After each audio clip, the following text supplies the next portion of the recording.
So in this video, I'm going to discuss how you can directly get the Paraguay permanent residency, right? And this is 2 days of your time. A lot of people don't know this process and they take a month, they promise something, they actually make you stay there for a month. You're paying in hotels is thousands and thousands of dollars. So the guy might be cheap, but they'll waste your time, they'll waste your money. We just need 2 days of your time inside the country to, yes, directly get the Paraguayan permanent residency card. So I'm going to discuss how that's possible in this video. And secondly, this is a far better solution in my opinion than the Dubai solution. I'm going to discuss why this makes on most people's portfolio. A lot of people think, okay, the citizenship might be challenging, but there's something very interesting that I would like to share. This is an important one. And you might think Dubai is a more fancy, crazy solution. It's just a marketing gimmick for a lot of people. For very few circumstances, yes, you stay close by countries, and that's the only place that's going to let you in. So that makes sense. But for rest of the people, I think Paraguay is a much better solution. So I'm going to discuss the detailed advantages, after which you would think that this would find a place in your portfolio. Now, first, let's discuss the two options, right? One is the temporary residency, and the second one is the permanent residency. The temporary residency really literally doesn't ask for much. There isn't really any qualifying criteria. The only four things that you are required to carry with you is your passport, your police certificate, apostille, the birth certificate apostille, and a couple of bank statements. So that's all that you need for a temporary residency. Again, we just need 2 days of your time. You're done, you leave, and your car can be mailed to your home after a certain amount of time. It's usually 45 days, and all of that stuff is taken care of by our expert agent on the ground, and we have two of them. One of them actually works with the bigger providers, so they rip you off. They use the same end person, so you're going to get the same quality but at the fraction of a cost if you compare with some of the other ones. The temporary residency, as I said, does not require much. Pretty much anyone can qualify for this option. Before, there was a $5,000 bank deposit, and instead of the temporary, they were actually awarding permanent. A lot of people actually did that and got the benefit on time. The people who kept thinking lost out on that opportunity. Now, can the permanent residency still be done, and are you still needed for 2 days? Yes. The way this is done is that it's through a declaration. That's an additional document that you submit. Our agent prepares the documentation for you. You sign it and hand it over to the agent. They submit it within that 2 days time frame, right? Your declaration is pretty much, you're going to move a certain capital. It's usually 75K USD over the next 10 years. So you don't have to move it right now. You can move it in future. So that simple a declaration can then qualify you for the direct permanent residency, and that way you can get this benefit. Now, the advantage, right? So a lot of people question why Paraguay, why so many people talk about it, and there is a reason. There are two main reasons why Paraguay is important. I'm going to discuss the citizenship and how that's possible and how much time that takes and what's the deal with the citizenship in the third part. But the second part, I want to focus on the advantages of this residency. The first advantage is that it's a territorial tax base. So they aren't going to peep into your affairs outside because they're not worldwide taxation. They're not citizenship-based taxation like the US.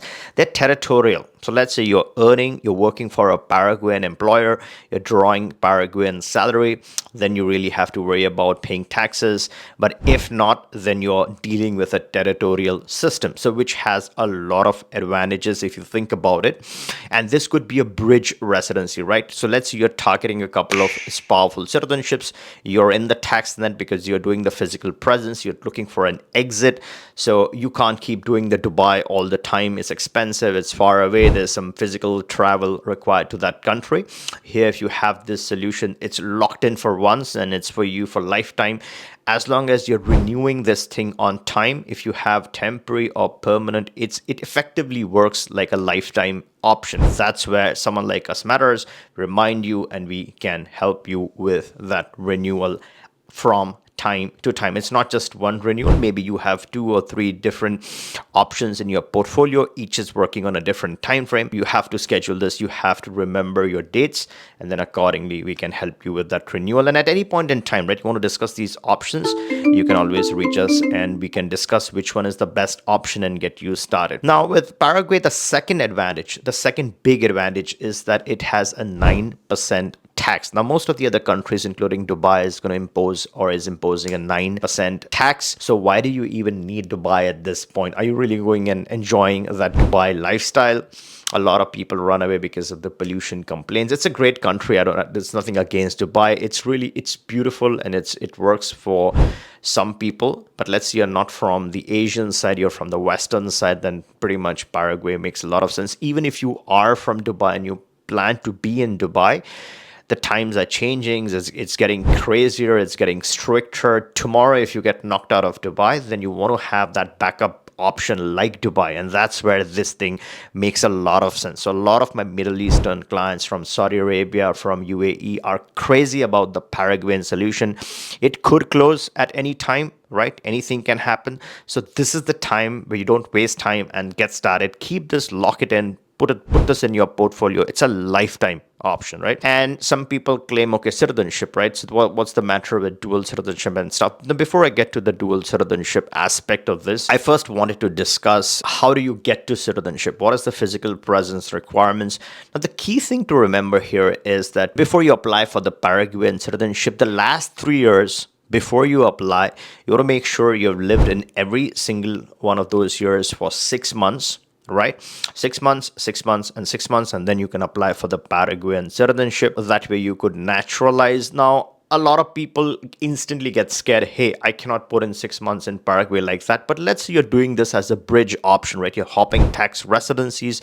You're using the Paraguay solution. So anyways, to be a tax resident, you got to live there somewhat. So that could be your opportunity to cover some time on the ground. And you don't have to do this, right? You can have this option as a lifetime option.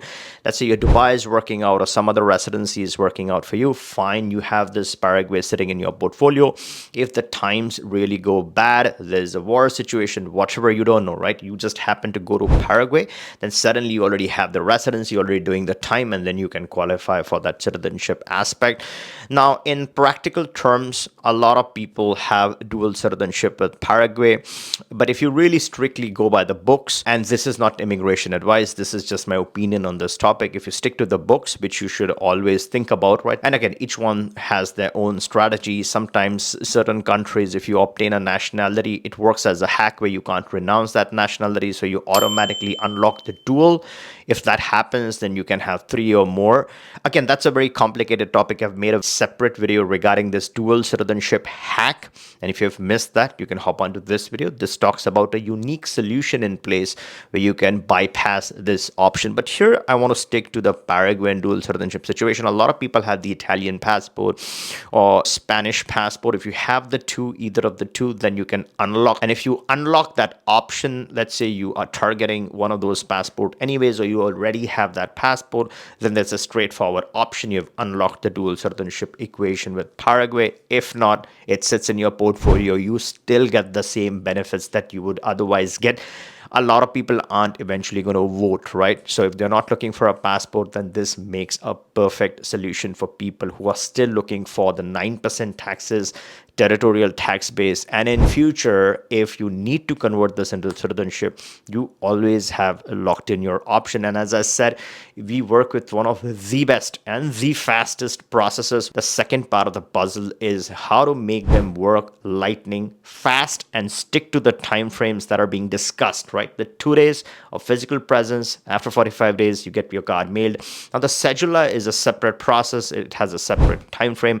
Again, it's an optional service. A lot of people won't get the cedula until they really want to kick in the tax advantages. What's the point? But some people just want to collect it anyways. That can be done as well. As I said, the rules have slightly changed for the time frames for the cedula. It takes more time than before, but that's something is an optional service. We can get you covered with that as well. If you like this video, give me a thumbs up and make sure you're subscribed to the channel so you don't miss out on any important latest breakthroughs, updates, and launch and close of any programs. All right, catch you in the next one.